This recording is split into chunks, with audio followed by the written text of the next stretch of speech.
दरअसल ये सिविल गाड़ी थी स्कॉर्पियो, जो आप देख पा रहे हैं यहाँ पे। स्कॉर्पियो गाड़ी थी सिविल, और ये कैश ड्रॉप करनी थी कैलर बैंक में पुलवामा से।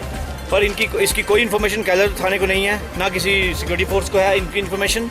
विदाउट एनी इन्फॉर्मेशन ये यहाँ से निकले और कैश ड्रॉप की इन्होंने कैलर थाने में, और ये वापस आ रहे थे। इसके बीच में 2 सिक्योरिटी गार्ड थे जो जनकी बैंक के ही हैं, लेकिन वो दोनों सिविल में थे, along with their weapons 12 bore. ठीक है, तो यहाँ पहुँचे तो उनके ऊपर अटैक हो गया।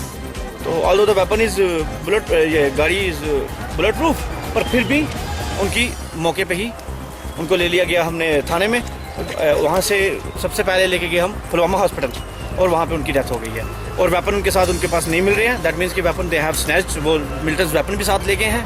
तो अभी तक कंफर्म नहीं हो पा रहा है कि कितने मिलिटेंट्स से। कैश लूटा है? कैश नहीं, कैश का भी कंफर्म नहीं हो पा रहा है, क्योंकि कैश उन्होंने ड्रॉप किया था उस टाइम पे।